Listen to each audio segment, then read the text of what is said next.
And I'm Charlie Jane Anders. I'm the author of a book called All the Birds in the Sky, which came out in January, and I was the editor for a long time of a science fiction site called IO9, or I was one of the editors, I guess.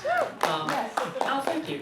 So, I want to start out with the thing that Carter said, that science fiction is innately subversive. And, do we think that's true? Do you think that, because some people would say that science fiction has in the past been a very conservative genre, and I'm curious as to whether you guys think which, or do you think they're both true? Do you think it's an innately subversive genre, or why would it be innately subversive?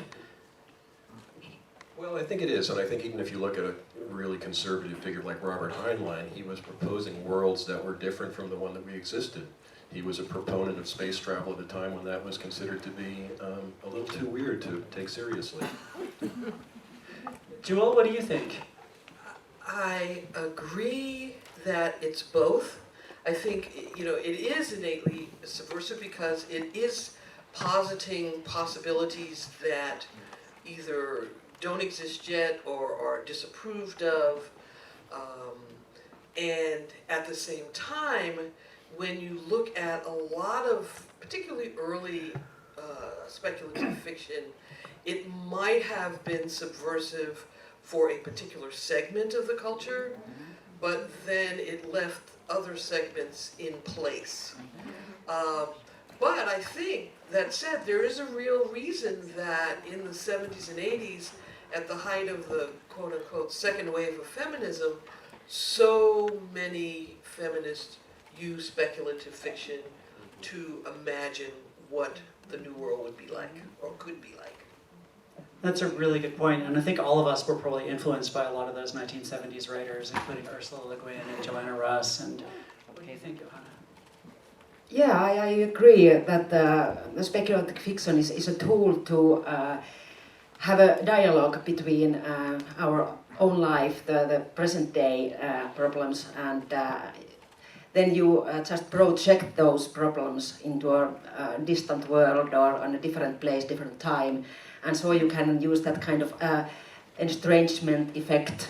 So you are just, rubbing the reader's nose to that problem. Just you are handling it in a so much a more abstract way. So I think this is very important point, to have this kind of speculative world where you can handle these problems in a neutral ground.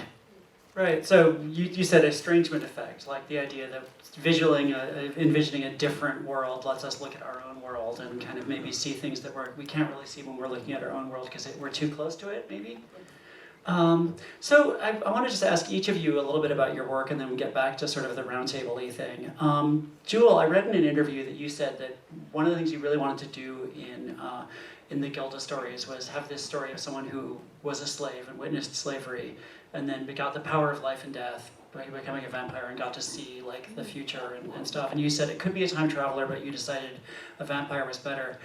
What was it about, that arc of history that you wanted to capture, and were you influenced by things like by things like Octavia Butler and her time travel stories?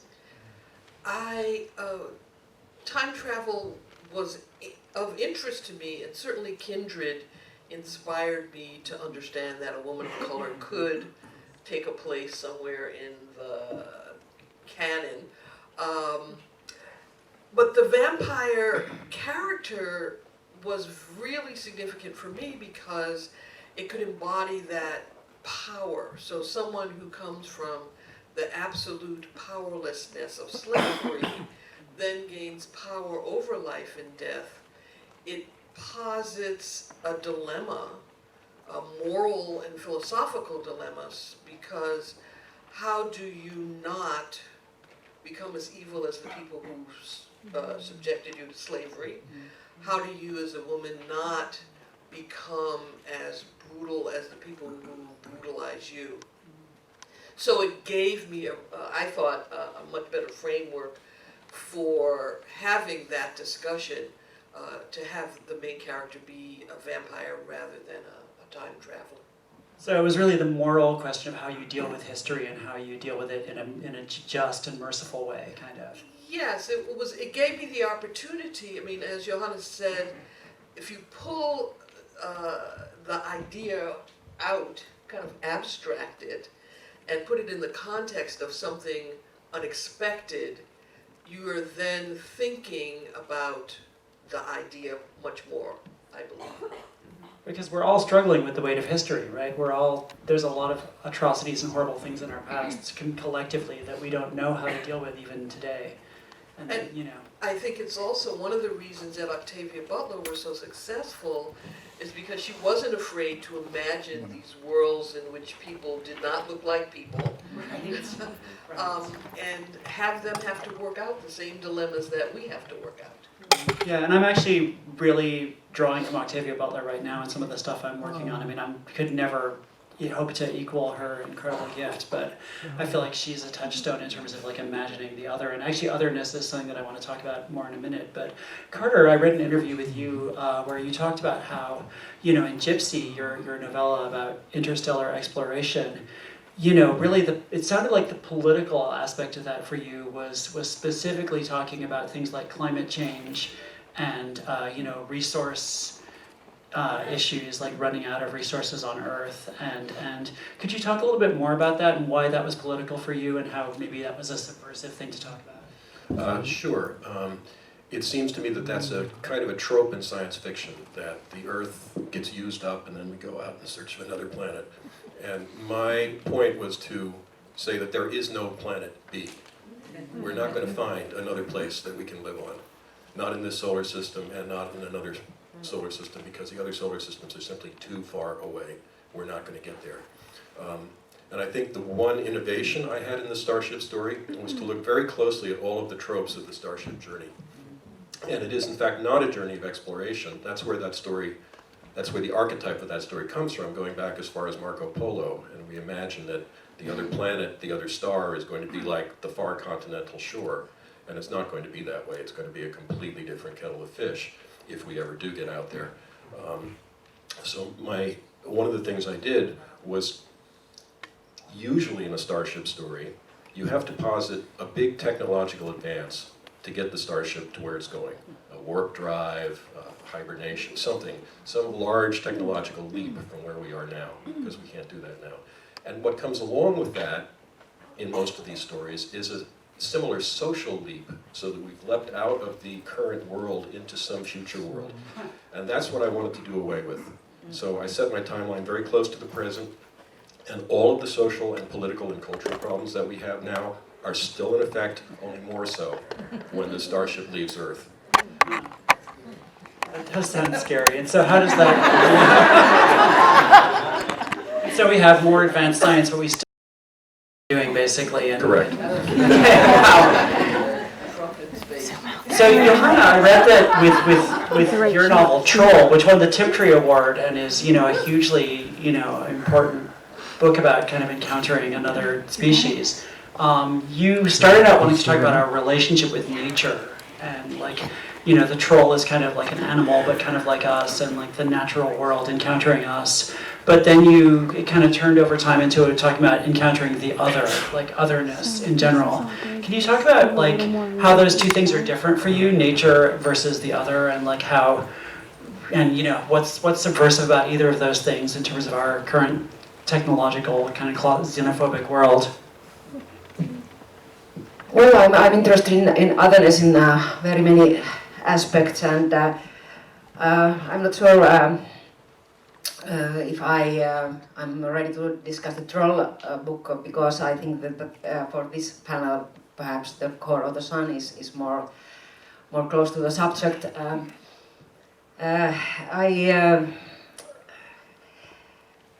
I was thinking about the lines that there can't be otherness if there's not a norm, if there is not some kind of defined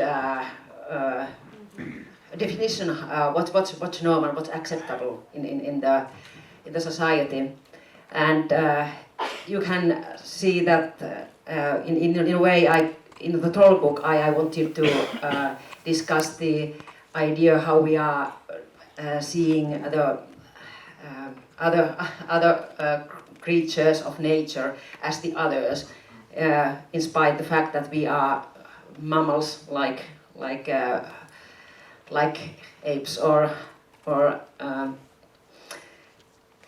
I mean that the limit between the borderline between human and animal is not so it's not so sharp.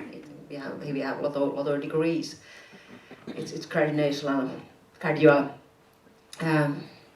Well, I'm rambling. Well, and one of the ways that we other people, that we turn people into the other, is by making them not entirely human, and by pretending that they're not the same species as us, or. Yeah, that was exactly what I did in the Core of the Sun. In that world, there are actually 4 official sexes. There are femi women, there are neutral women, there are minus men, and then there are mascos. And of course, you can imagine that the mascos and the femi women represent those ideal types of gender, those masculine hunks, and then those pretty blondes, and well, I never know when I'm offensive, coming from Europe and everything. Well, and in that world of mine, the femi women are actually called, they are domesticated women, because sex is a commodity that has to be very effectively distributed to those who are most needy, great men. And in that world, sexual intercourse is considered as a basic human right. So they have, because they want to have everybody, every masculine, every male person have to have unlimited supply of sex. They have domesticated women to be that kind of creatures that are ready to, who are always willing, let's say that. So it's sort of an exaggerated version of like a world in which our world now, some women are kind of, yeah, it sounds fascinating. And talking super briefly about my work, like I've written some stuff that was fairly like absurdist and weird and subversive. My actual novel, All the Birds in the Sky, is, I think it actually kind of has something in common with Johanna's work in terms of it's about a mad scientist and a witch, and I ended up kind of thinking of it as being about science and nature and technology and nature, and the ways that those two things interact, especially in a world where the climate is perhaps being, well, not perhaps, the climate is being horribly impacted by technology. So we've got stories about, kind of dealing with the sweep of history and imagining, a future of climate change and resource deprivation, and then also, imagining how we deal with nature and how we encounter the other. And those all seem really, really interesting topics to kind of delve into more. I guess my overarching question for you guys is, could you have told those stories without using speculative elements, or what is it about, what is it you can only do in a speculative fiction story that allows you to get at some of these subversive themes? And, anybody wants to jump in on that? Well, I could have this kind of definition about my book is, I couldn't have written it without the speculative element, because I wanted to write a dystopia, and of course there can't be a dystopia if there is something very, very exaggerated from the world we are now living in.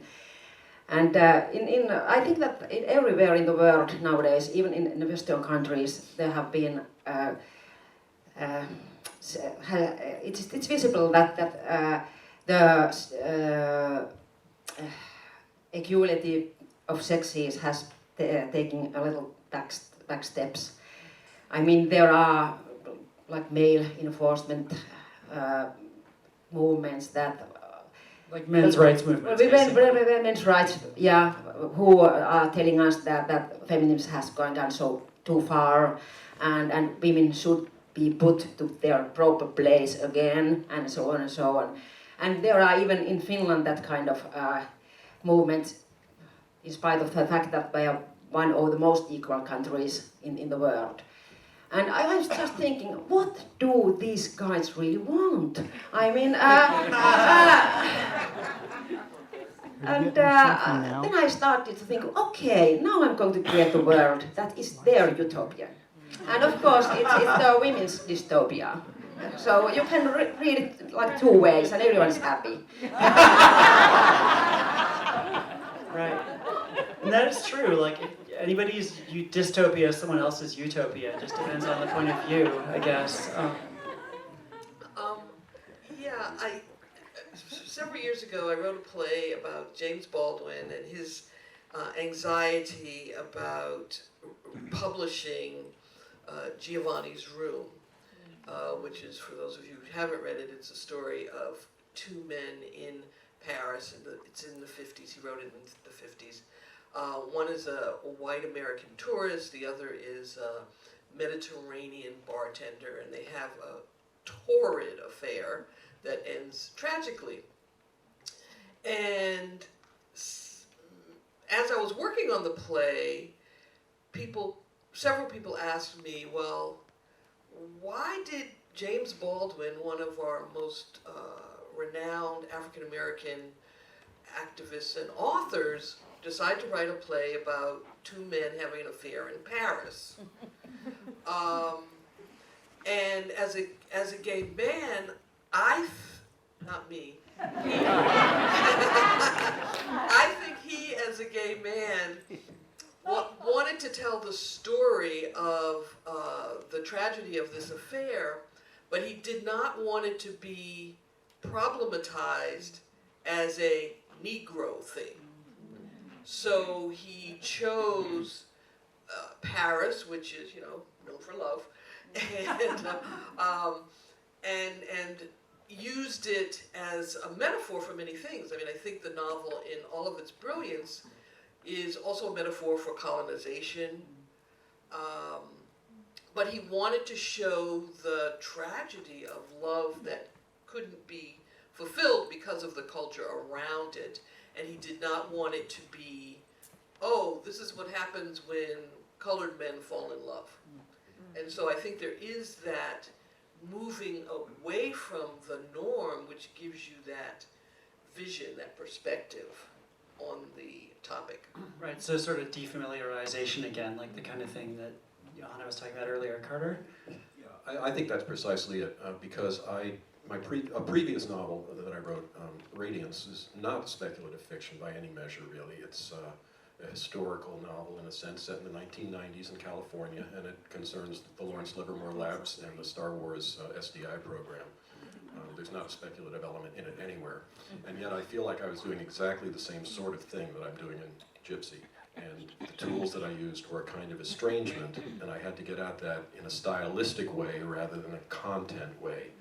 But the story is very similar about scientists who have a certain cultural role, a certain privileged cultural role, and who gradually learn that their own intellectual and moral capacities are being subverted by the culture, and it radicalizes them. So it's the same story, but I was able to tell it two ways, both with speculative elements and without it. And I think the key is getting that distance of estrangement the way Baldwin did from what he didn't want to cover. Right. So I've been traveling a lot recently, because I had a book come out and I've been jetting around all over the place. And in airports, you kind of have to watch CNN or Fox News or MSNBC. And I've watched more cable news in the last few months than I've watched for years.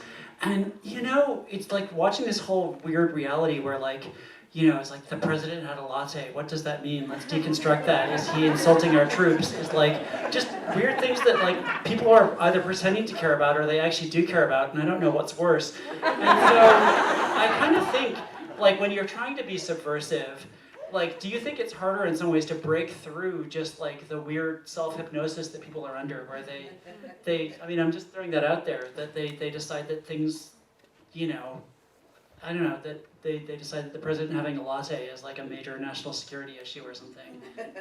I think so. I think you have to break through these norms that people take for granted, and it's very difficult to do. In Radiance, as I say, I pulled a lot of stylistic tricks, which I'm sure were alienating to a lot of readers. I did not use normal quotation marks for dialogue. I used dashes. I used a number of narrative stunts like that to break out of the normal frame. I agree, because a lot of the times as I was working on the Gilda stories, I was trying to create a character who's larger than life, but one who, of necessity, needs to fit into a quote-unquote normal culture in order not to be discovered. And so she figures out, you know, how she can live among us. And so it allowed me the chance to think out loud about tiny issues, but that were really significant in how one changes perceptions.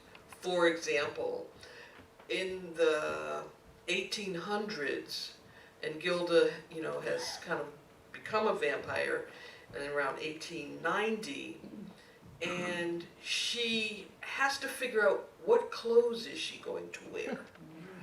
You know, she's a woman on her own. She starts to travel by road, by foot, because she doesn't need a horse, she's fast.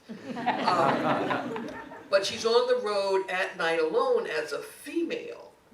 So she has to figure out how to survive that, because she can't go, you know, chopping people and killing them every time some guy walks up to her on the road in the dark. So she dresses as a young boy. And thinking about that, and then when she gets to the city, what is she gonna wear? Because she's not a high femme. She's not interested in wearing a dress. So all of those kinds of minor details end up adding up to making us look at what the culture demands of women. And I think for me that was one of the most interesting and political things I could do. One last story was, I did a reading, this was early on a college campus, and I had just started doing the readings, and the character, Gilda, she does have a number of encounters with people who are not nice to her. And she, you know, takes blood from them as she's on city streets and things like that, or on the roads. And one of the students, a male student, said, well, Gilda doesn't seem to like men that much. She's always taking blood from men on this road. And I said, well, you do realize that before the 60s, women almost never walked on the street alone. And he didn't believe me. He was just young enough to not know what I was saying. And I said, really, women do not walk on the street alone, so the chance of them, of Gilda finding a woman to take blood from, you'll notice she usually takes blood from women who are inside. So it was an opportunity for someone, for the reader, in this case a young man, to see the culture from a different perspective, and that's what I really like to do. Yeah, exactly. I want to add a comment of mine to that subject, that particular subject, because in my book called The Sun, the norm of how to be a female is a very, very important role. And in that society in which there are those women that are the heavy women, and then those who are not as in the appearance, they are not as charming as the female women. They are actually sterilized, because it's wrong to spread those bad genes. And so in my story there is and those ladies who are not so domesticated as the others, they may be more intelligent than the female women are. So in my story the protagonist is a lady who is from the outside, she's the female woman, but inside she's very intelligent. So she has to camouflage to be this kind of, you know, empty-headed, blunt, just to survive as a normal citizen, as a normal female citizen in the society. Okay, so we've been joined by our fifth panelist, Ayize Jama-Everett, and I would love it if you could introduce yourself and explain why your work is subversive and how it's speculative. Okay, sorry, first of all, for being late. I totally thought this was tomorrow. Yeah, it's... He comes from the future. So that's why I'm subversive. No. Sorry about that. Why is it speculative and why is it subversive? Yeah, like tell us about your work for a moment. I mean, I think as a African-American male living in the United States, anything I do is subversive. I can't really help that. It sucks sometimes, really. I just want to buy some coffee, and it's like, nope. Approaching literature and approaching genre fiction from a place of empowerment and not necessarily of critique all the time, I think is a bit subversive. Just playing into the tropes and saying, no, I am going to make a full tilt sci-fi crime noir, what the hell sort of book, and just have it be unapologetically that with characters of color, using that term, not like specifically not just African American characters, but international characters and settings that aren't in the United States. A book published in the U.S., I think, by its nature, is transgressive. What was the other question? Was it speculative? I mean, they're badass superheroes. They have superpowers. It's super. For the longest time, superheroes were super white. It was really, really interesting. And then, in the 70s, a lot of really nice white males tried to tell, multicultural stories, and they told them from their vantage point, which was progress for 74. And it was for that time, but that's still the standard. I was kind of like, nah. So I'm always trying to just push that angle just a little bit. But again, it's not like consciously like, I'm going to make a subversive, transgressive story. It's just, this is what happens when a young black boy from Harlem starts reading comic books from the time he's 7 and reads novels. Like, this is what you get. Sorry. So that's what it is. Why is it? I think we covered it. Okay. Yeah. Yeah, and so one of the things that actually occurred to me when we were talking about this panel, or when I was thinking about it in advance, is that there's really, like, if you're writing genre fiction, there's 2 ways to be subversive. I almost put up 3 fingers. There's 2 ways to be subversive. You can subvert, you can be politically subversive and subvert our culture and subvert our general ideas of what's normal.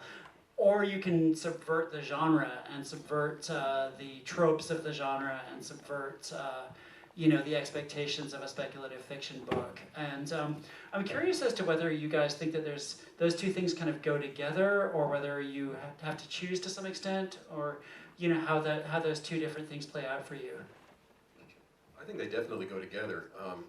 You alluded to the second wave feminist writers of the 70s and how they basically deconstructed all of the tropes that had been in place. I mean, this is just something that inevitably has to happen because the tropes harden into conventions and everybody is using them, and you have to break that. And a lot of those tropes are sort of inherently imperialist and colonialist, and the square-jawed white male hero who solves everything through, just general, like, super competence and stuff. Anybody else? I agree that they go together. It's like if you're going to do one, you pretty much are going to do the other. And I had a lot of fun kind of deconstructing the vampire mythology and figuring out what worked for me and what didn't. And that led me to the story, really. Once I decided that my vampire couldn't be a serial killer, that didn't quite seem the way I, as a lesbian feminist, wanted to go. That was really hard. That was really hard because you kind of take away the core thing that's thrilling about vampires. They kill people. So from that came a different philosophical context for my characters and developing the good vampire family and the bad vampire family, i.e., Dracula and all those other people. Once you break that trope or anything that's significant, it really can send you on an interesting path, as opposed to, some people say, well, as a lesbian feminist, don't you think that really limits the kind of things you're going to write? And I always feel like, no, it's going to be a challenge. It's going to challenge me to look at the world differently and to write about things in a more interesting way rather than relying on the traditional relationships that people have. I just feel like at the core of writing attempts to represent some form of reality, and the more you represent reality, the more tropes you break. Right? So we don't live conventional lives. There are no conventional lives, and so the more of those that we can represent, the more that's like, oh, well, how could you do that in literature? Well, here's an example in real life. Octavia Butler. She said she read the New York Times science section every day, and that's where she got most of her ideas. Some of these most insane, like, oh my goodness, there's, one species using another species for interbreeding. It's like, well, no, insects do that. And so, like, I try to rely as much on reality as possible and sort of leave the literary tropes to the New Yorker.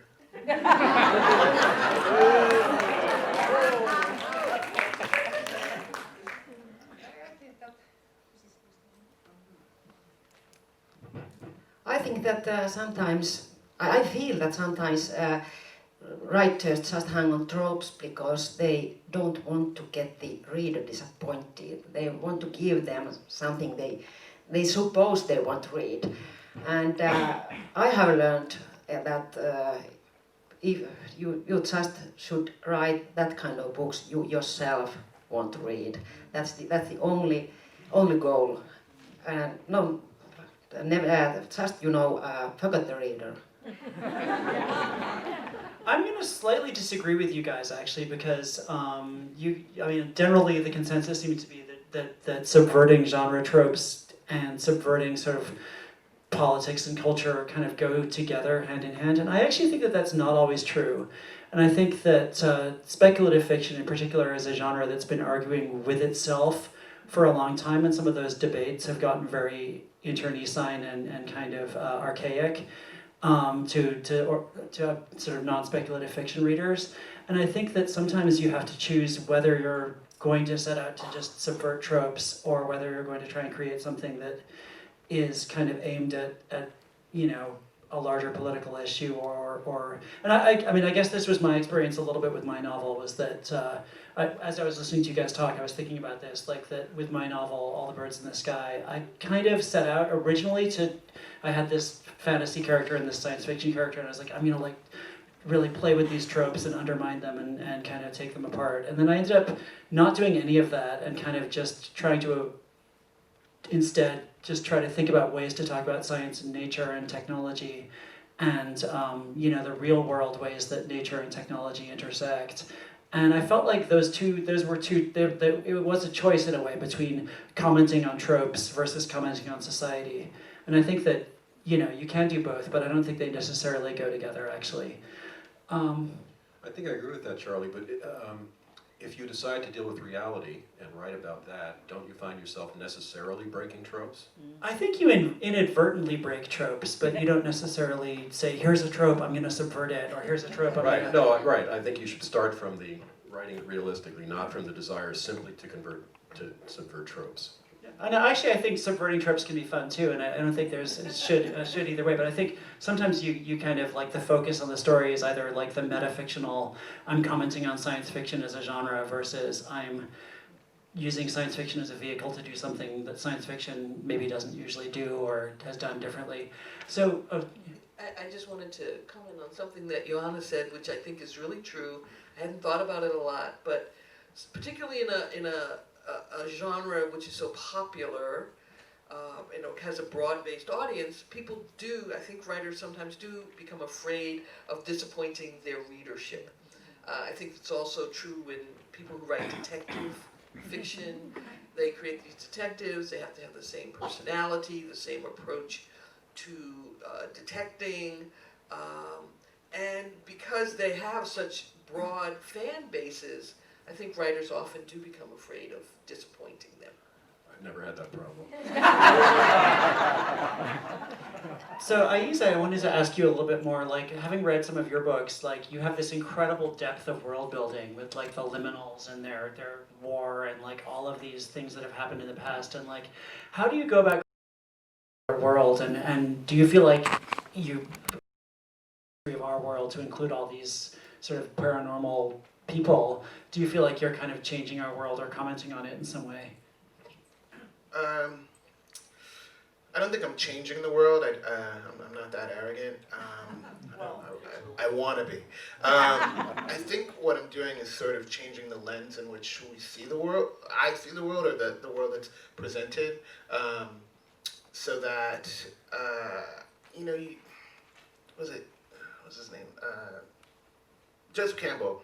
The first line over here with 1,000 faces is something like, from a priestly Orthodox rabbi in sacred garb to an African witch doctor with a bone in his nose, magic matters, or something like that. And the first time I read that, I was like, well, now I hate you. But and it's unfortunate because the sentiment, I kind of like the sentiment. So my thing is just like, well, I'm going to tell this story from the guy with the bone in his nose's perspective. And there's this wealth of untapped knowledge and history in the world that, like, if I sit down and shut up and listen to people that don't live in the U.S., or sometimes I do live in the U.S., and just listen, their perspective on their world is far more intriguing and far more captivating than any of the texts that I've read. So, like, this next thing that I'm working on at some point, there's a woman who has like 45 different pistales for mole, and each mole that she makes brings a different sort of healing to people, right? And it's like, I only get that because I went to Oaxaca and, started talking to people about mole. You know what I mean? Like, I only get that because, like, I'm into mezcal, and, like, I was talking to this guy, and they were like, no, we invented distillation before the Spaniards got here. And I was like, what? And they're like, oh, yeah, we've been making this forever.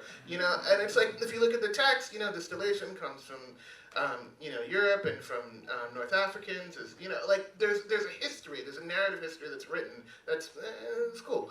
But, there's also these oral histories that are all around. And so I think part of the liminal people and part of that whole liminal world is like, these are the stories that not everybody knows that impact us on a regular basis. And that's what I aim for. And actually, I wanted to throw that, while I was listening to you talk, I was realizing I should throw that open to the rest of the panel in terms of building and creating a fictional history of a world that has vampires or that has had trolls for hundreds of years, or creating worlds where we have interstellar travel. Is kind of world building inherently kind of a subversive act because you're rewriting the history of the real world and imagine, like, what if there had always been trolls or vampires?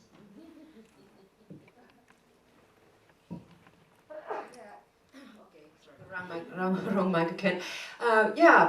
Definitely. I'm also very keen on alternate histories. You just decide in which point of history some detail, some minor thing has turned to create a different kind of future. And I think that's a very powerful tool to analyze those things that are actually making history. Yeah. And of course, when we are talking about building a very strange world, you can also observe our own world through alien eyes, which is also a very nice tool to use. I'm currently writing a novel about a lady who lives in secret Nazi base in the dark side of the moon. I actually was a co-writer of a movie, Iron Sky, and now I'm making like a novelization about the protagonist's childhood and teenage years in the secret Nazi base, and then she comes as she is 23, she comes to Earth, and how she does see the contemporary America then. So coming out in next year. The sequel too, yes. Jewelle, you were going to say something as well? Yeah, the idea that you can create a culture that accepts that vampires exist, it always felt to me as if that was going to be the future. So most of the time, my character is in the kind of culture we would understand, which is everyone's afraid of vampires, and although they create a naturalistic world for themselves. But as I got further into the future, it seemed it would be interesting to make it so that the vampires then become the desired ones, because all the immunological and ecological systems start to break down, and so wealthy people turn to vampires for transfusions, so that they can live through the breakdown of the human body. So it is always interesting to me to look at how the present could evolve into a really opposite future, you know. And I've been recently rereading A Handmaid's Tale, and that's what she does. She looks at how the present, the absurd things that are happening in the present can evolve to even more absurdist things. And I think if you base a new world on that, you can always come up with something bizarre. Yeah, I think that's right. When I was doing the world building for Gypsy, I was very concerned that I wasn't going to make anything up. I needed a starship that had an engine powerful enough to get to Alpha Centauri. I didn't want to invent some magic engine. So I found that there was a research group at Penn State University that was actually looking into this, and they actually had published papers on antimatter-induced microfusion for the purposes of driving a starship. So I used their research, and I used their figures. And then I thought, well, it's going to take 80 years, even with an optimum design of this nature, so people can't live that long, so I need to research hibernation. And sure enough, there are people doing actual medical research on hibernation today. So I used their results. And I thought, well, when they get to the other end, they have to slow down. How am I going to do that? And I found papers on that as well, all written today, all on the internet, you know. So that's what I used, and I was as rigorous as I possibly could, and what I found was exactly what Jewelle said. You have a present, and you extrapolate it a little bit into the future, and it turns into something unexpected and sometimes quite horrifying. So we've got about half an hour left, and I wanted to kind of open it up to audience questions. Okay, yellow shirt.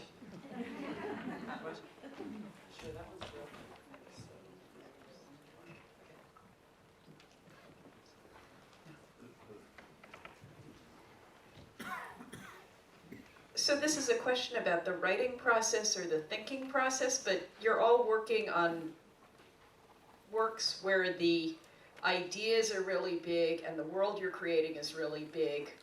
How do you, when you're working on this, integrate developing a character with building a world and building all these interesting ideas? And I know in a lot of traditional genre fiction, character doesn't really take a front seat. And that's one of the places where people distinguish literary versus genre, which is a false distinction. But when you're working on it, how do you balance or integrate those things?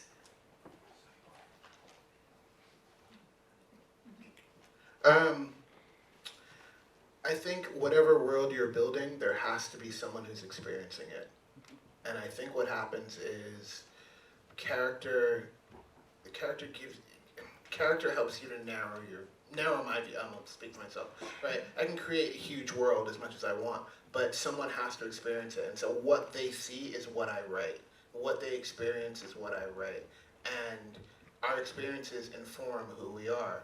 I think that's why origin stories are always so interesting for folks, because you get to tell the world and how the world impacts the person on a fundamental basis originally, and then from there you can extrapolate. But I think it always comes through the lens of the character. I actually think genre fiction is a lot stronger in character in general than it is in much else. I think literary fiction is what just writes about a door for 2 pages, like the New Yorker.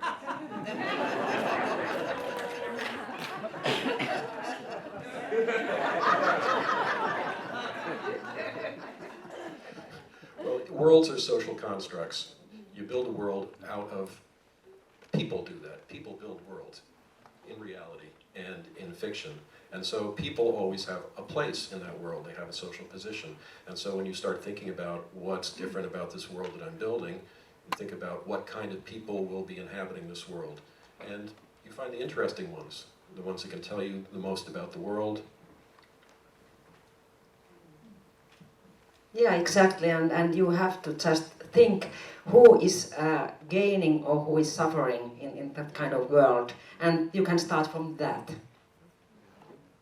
I mean, actually, you know, this is something I obsess about a lot with my own writing. Like, and I kind of feel like the bigger the ideas and the bigger the kind of the ambition and scope of the book, the more it has to stay small and personal in order to have that sense of scale, to be relatable. And particularly with All the Birds of the Sky, I feel like I had a bargain that I imagined I was making with the reader that I kept coming back to like every day, and I was freaking out about it for months, of like, you know, the more crazy things I was throwing into the book, I was like, I can get away with this if I keep it focused very narrowly on these 2 people and their emotions and their relationship. And, you know, the more crazy I got, the more I had to just like focus it really, really, really way down and make it super personal and make it feel like it was like their lived experience. And I feel like that is kind of the balance. Like you have to kind of, it's more important with the bigger you get to get more small and personal to balance that out. There's a question here. Okay, hi. Hi. This is for Mr. Scholz specifically. You mentioned that your most recent piece is called Gypsy, and I was just curious because Gypsy in itself, like the word, is very charged, and I was wondering, you know, speaking of subversive fiction, if that was anything, like if you took that into account, like if that was like on purpose. Yeah, it was on purpose. It's explained in the course of the book. It's these renegade scientists who decide that the world governments are going to do nothing about saving the planet, and it's up to them to do something, however fruitless, however hopeless, and they find themselves marginalized and radicalized, and they take that word as a symbol of their contempt for the forces.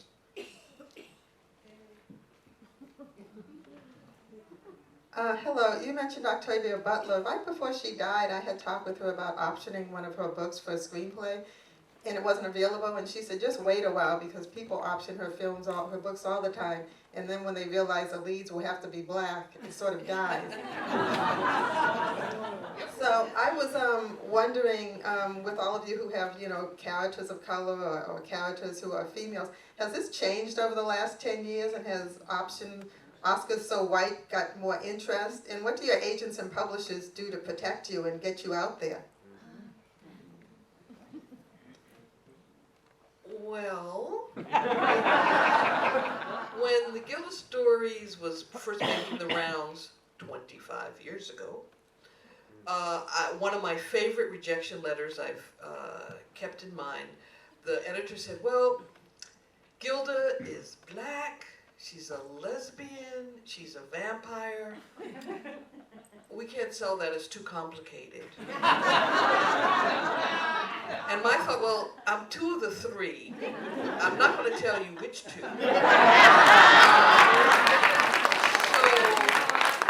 clearly, mainstream publishing was not really ready for the character. And I have just, you know, Steven Spielberg, unless he's, you know, left me a message here now, has not been banging on my door. I have had 2 independent filmmakers, one in England and one here, who have been interested in it, and I know that they would, you know, they see Gilda for the character that she is, and would be interested in creating that. But I think it's really hard because commercial productions still don't believe that the general public would pay a lot of money to see a black superhero, and I'm using that as a general term, or a woman, and certainly not a lesbian, as the primary, as the key core character in a piece. Now, maybe somebody will do, Cookie, The Empire Strikes Back, and then that'll break that barrier, because then she's like, everybody loves Cookie. But I don't, it's hard to beat the numbers, basically, because it's all about money. Now, the Marvel system, which has, churned out, I don't know how many films at this point, if you could find one and make it a Marvel type character, maybe it would work. I just don't know. Right now, yes, it's the total same. But, we'll see what happens with Black Panther. I mean, it used to be like, the question was always, how's it going to play in Des Moines, right? Like, if they make the movie, how are people in, I don't know where that is, but how Des Moines are going to feel about it? Iowa, there you go, right? But now, it's an international market, right? So it's like, and really the question is, how is China going to feel about it? So what you got to think about is, what are the racial, ethnic, gender politics of China? Yeah, now figure out what movies get made. Oh, it's kind of interesting, right? It's like, oh, now it makes sense, right? It's like, it's an international market. I'm half on the burn Hollywood burn part, and half on the like, it would be cool. I think independent filmmakers, there's enough talent, skill, that people can make really excellent work. It's like independent publishers. I love independent publishers. I love independent filmmakers. I love people that are doing it for themselves. So if there's any independent filmmakers in here.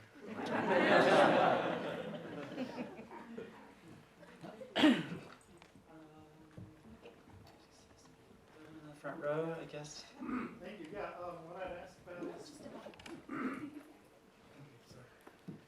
Yeah, I'd like to ask about the thing about having a diverse cast of characters versus writing from a position like I am coming from as a cis white male, highly privileged position. For example, my story, I have a black lesbian and a metis gay male as my protagonist. And so, some people say, well, you shouldn't write, you don't have that experience, and you won't have the voice for it or whatever. But on the other hand, I can't erase these people. These are the people in my world. This world is a diverse world that I'm writing about. So I don't know what the balance on that is and what people might feel about that. So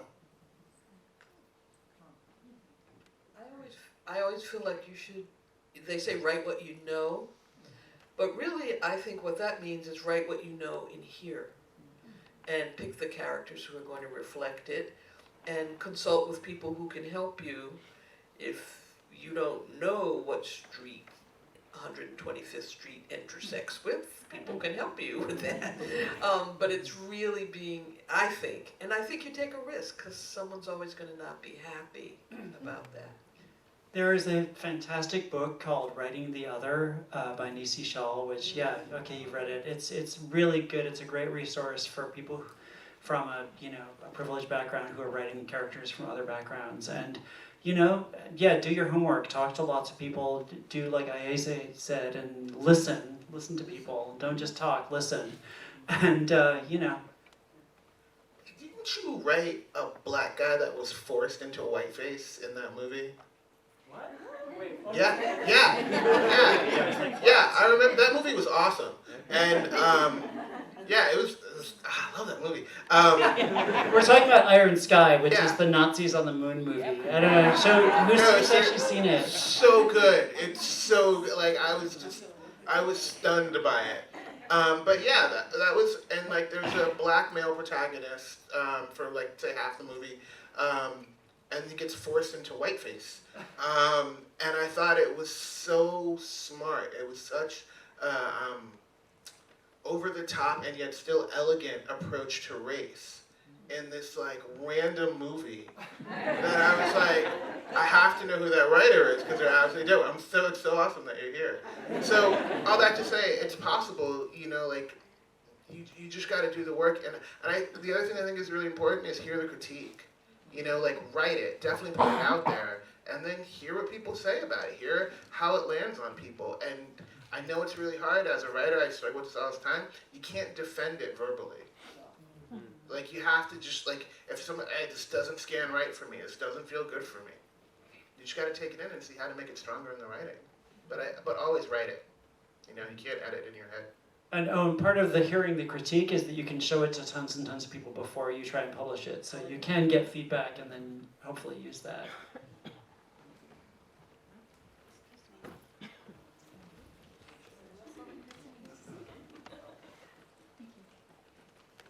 So it's really wonderful to hear you all talk. I'm loving this. And one of the things that occurred to me hearing all of you is that it seems like writing with subversive techniques actually allows you as the writer to control or maybe just direct or nudge where the reader's attention is put. So I wondered if you could speak to that. You already have, but like changing the world just enough so that it's not a story about a black man, but it's a story about the issue that you want people to contemplate. And I love that. It's super cool. And also in the Gilda story, I felt it really strong. And when y'all were talking about James Baldwin, I haven't read him, but it sounds like that's the kind of thing that's being done to direct the reader to something more deep. One of my favorite touchstones is the surrealist of the 1920s, a surrealist artist.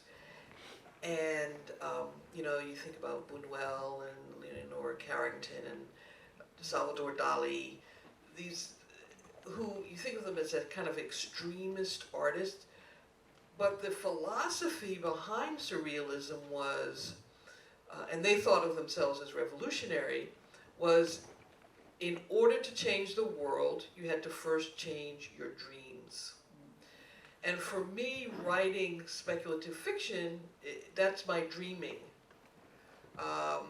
So I am always thinking about that quote, or have it in my mind to think about, I am changing the world by changing the way I dream on the page, so that when people read my writing, people think about some things in a different way. I wrote a story about a woman getting a full body tattoo of her lover on her as a way, hoping that they would meld, because you know tattoos supposedly introduce whatever the tattoo is into you, which people should think about when they're getting all those skulls and shit. So her partner needs her strength, so she has the tattoo, full body, takes over a year, thinking they're going to meld. Well, ultimately what happens is a third character appears, and it's kind of a surprise.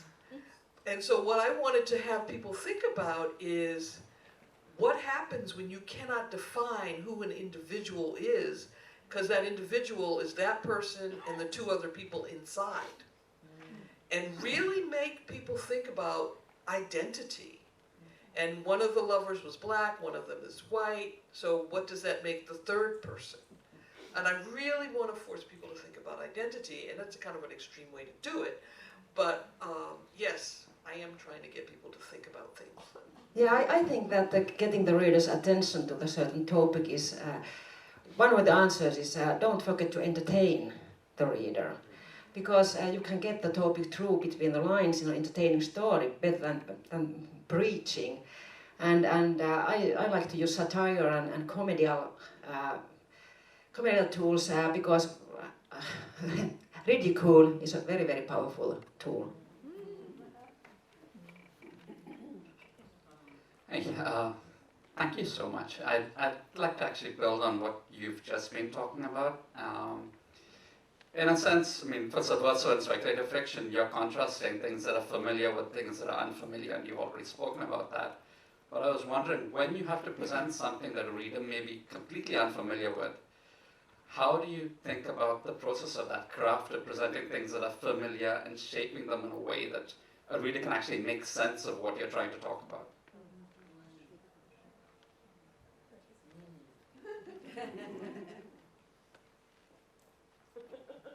Well, it's difficult. And it's all a matter of craft. You have to write it as clearly as you possibly can, and in the course of doing that, you maybe discover that you don't understand it quite as clearly as you need to. And then you have to refine it, and rewrite it, and rewrite it. And there's no simple answer. You just keep at it. I'm reading this book called Central Station. Has anybody read that? I'm like loving this book. And the only thing that's familiar is that it's in Israel, but it's way in the future, and how the philosophies, the politics, and the characters have evolved seems so alien. And but what I think the writer does to help us is to kind of layer the experience so that the one character is returning, so is seeing it through different eyes from the characters who've already been there. And so you keep coming back to these totally unfamiliar concepts that get repeated through different people's eyes. And I think that's one of the techniques that you can use. And it is hard. I mean, Octavia Butler, she introduces some things I never thought I would be thinking about. But she comes at them from different angles, I think. I use very often use a technique that I insert like fake documents in the text, like newspaper clippings or advertising or songs or nursery rhymes, whatever, that are describing the society from the inside.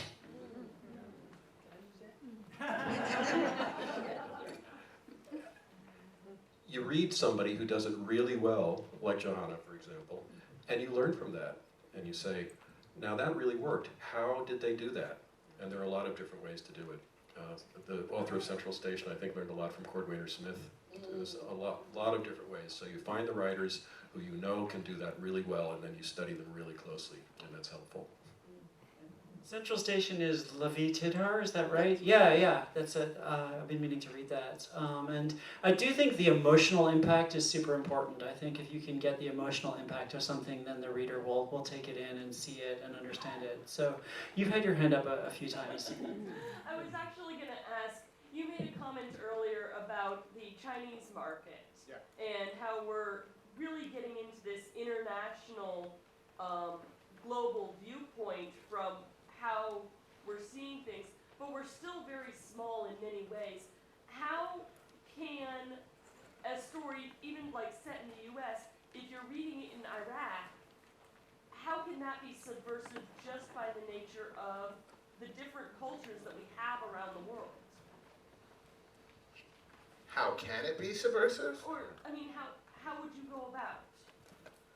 I think this is what I said before. I don't try to make what I write subversive, but I think if you were to read the story of an Iraqi woman who is not a sympathizer with the U.S. in the U.S. and you like her, that's a subversive narrative, right? I think, I mean, and it may sound super basic, I'm really sorry, but like, tell the story. Like, tell the story as honest and true as you can to the character and to the moment. And I think the politics, they kind of work themselves out. You know, I feel like if everyone in this room told their true story, they'd be like, oh, there's a revolution going on in Berkeley. And it's like, no, it's just people being honest about their lives and being real, you know, and like not being afraid. Like, writing is a act of lunacy and bravery at the same time. You know, like, you're putting stuff out there that, like, you can't, I don't know about you, I can't just sit down and be like, okay, now I'm going to tell a story. Like, it's blood on the page, you know, and like, if everyone's putting their blood on the page, the narrative looks very, very different, you know. You want to worry about the Chinese market, then go be a film producer. But if you want to be a writer, put the blood on the page. That's the job.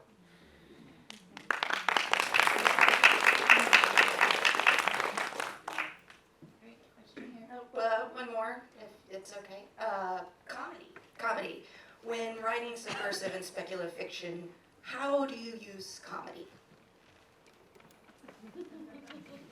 I think it was Juvenal who said, "It is difficult not to write satire."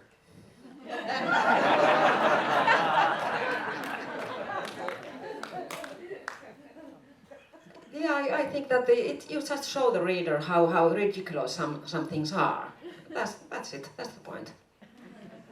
I'll tell you, it's very hard to write a vampire novel that's funny. Really hard. So that's why I'm writing a second one, because I want her to find a sense of humor, and you find comedy in the character, in the things that they think they believe in and that they think they know.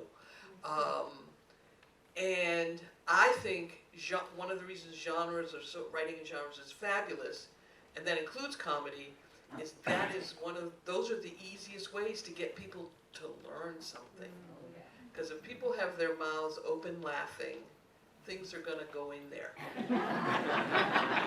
Yeah, I mean, I've used humor a lot in my work, and I'm kind of an absurdist writer. I actually think that our world is absurd. I mean, I think that the thing I mentioned earlier of like, you turn on cable news and they're having an earnest debate about whether the president should have drunk a latte or not. I mean, I think we live in a really absurd, bizarre world, and people have learned to take it seriously and recognize all these completely ridiculous things some of which I won't even bring up, but you probably all know what I'm talking about. People take seriously and are like, oh, of course, that's real.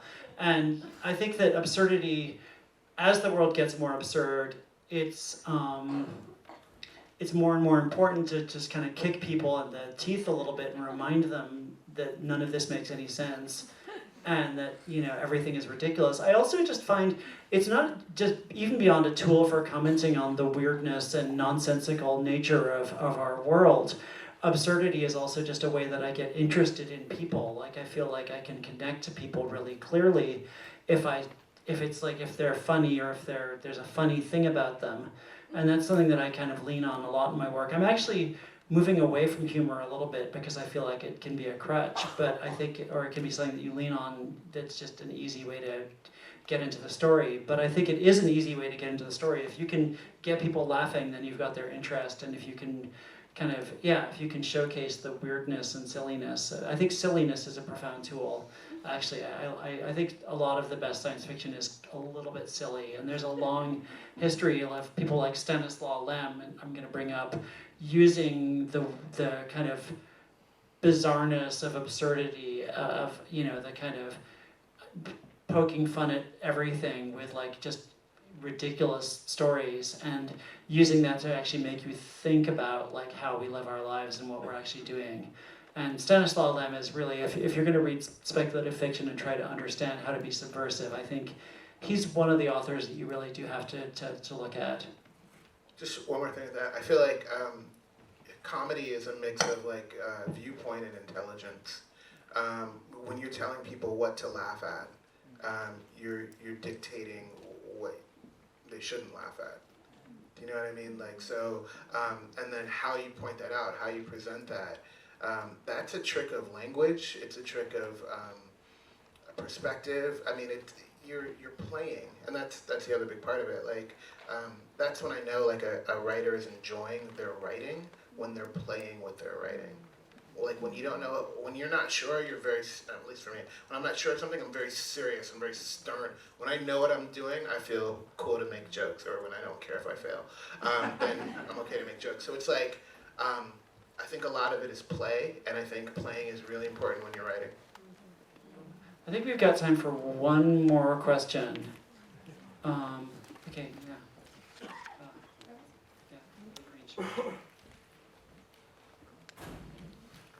Hi, this question is for Johanna, more specifically, but also for all the others. You talk about not being preachy, but and you talk about creating a dystopia and a utopia for another person. What do you think the role of the author is in actually offering a solution to a particular problem rather than just describing it?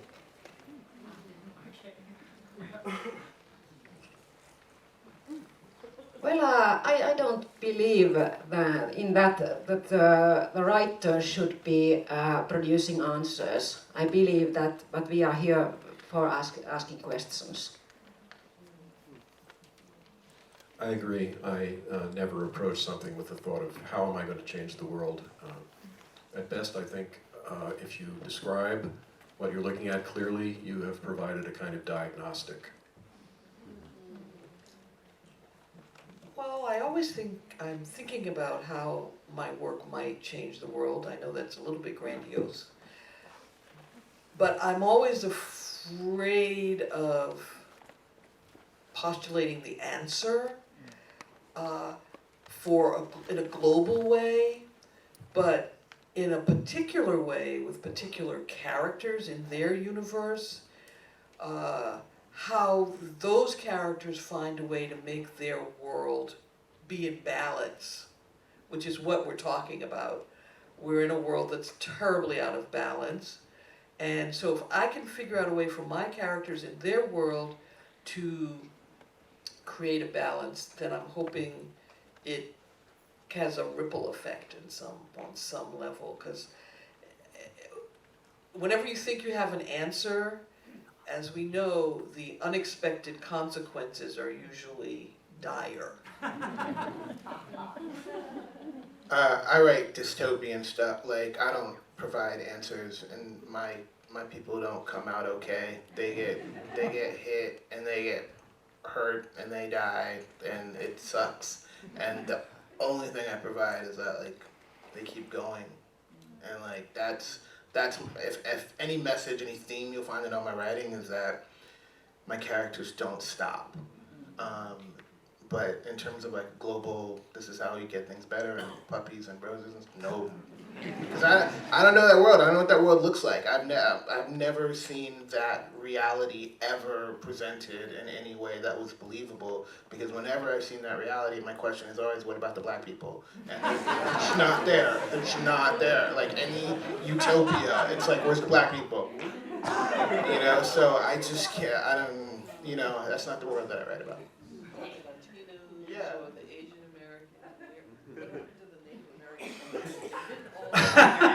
That's actually a great note to end on, and thank you so much for coming. This has been Subversive, Speculative Fiction. Have a great book festival. Buy lots of books, talk to lots of authors.